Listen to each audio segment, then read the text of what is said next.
Assalomu aziz o'quvchilar. Bugungi dizayn darsimiz font, rang, mockup uchun saytlar bilan bog'liq bo'ladi.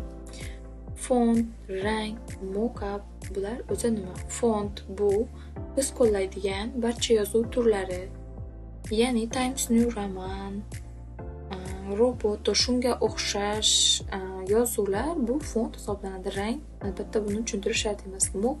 Mockup bu dizayningizni chiroyli qoliplarga solish. Ya'ni siz yaratgan oddiy dizaynni mashinada qanday ko'rinadi, uyda qanday ko'rinadi, ijtimoiy tarmoqda qanday ko'rinadi, buning qanday ko'rinishlarda ifodalanishini tushuntirib berish, ko'rsatib berish uchun biz mockup dizaynlardan foydalanamiz. Keling, birinchi navbatda font uchun berilgan saytni ko'rsak, My Fonts saytiga o'tamiz. My Fonts.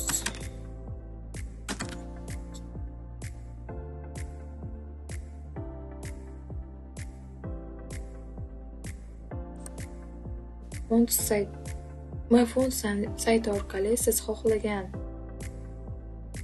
fontingizni topishingiz, uni yuklab olib, o'z dizaynlaringizda qo'llashingiz mumkin.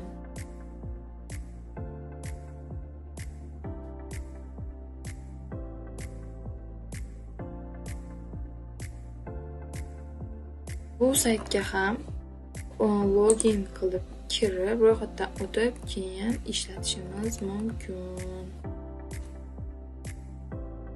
Ko'rib turganingizdek, bu yerda fontlar juda ham ko'p. Keyingi saytimiz bu Mockup World, ya'ni mockuplar uchun sayt.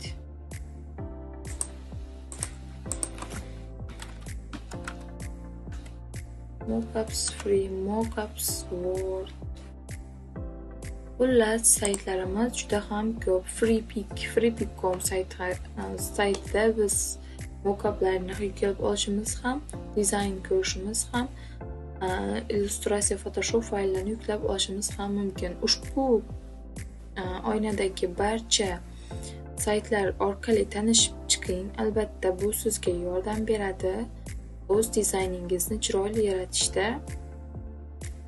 Men asosan mockuplarni, fontlarni Telegram guruhlardan olaman. Telegram uchun Mockup Free Mockup saytlar, Telegram guruhlariga ulanib qo'yishingizni tavsiya qilgan bo'lardim, chunki bu yerda tekin mockuplar va tekin shriftlar, fontlar joylashgan. Xo'sh, ranglar uchun Pigment Shape Factory. Ushbu saytni ko'rib o'tsak, ranglarni qanday kombinatsiya qilishni bilmayotgan bo'lsangiz, ushbu saytdan foydalanishni maslahat beraman. Yashil bilan ochiq ko'k, moviy bilan sariq, siyoh rang bilan sariq, ushbu ranglarni qanday kombinatsiya qilishni bu sayt bizga ko'rsatib beradi va xohlagan rangimizni kodini ko'chirib olib, Photoshopda qo'llashimiz mumkin.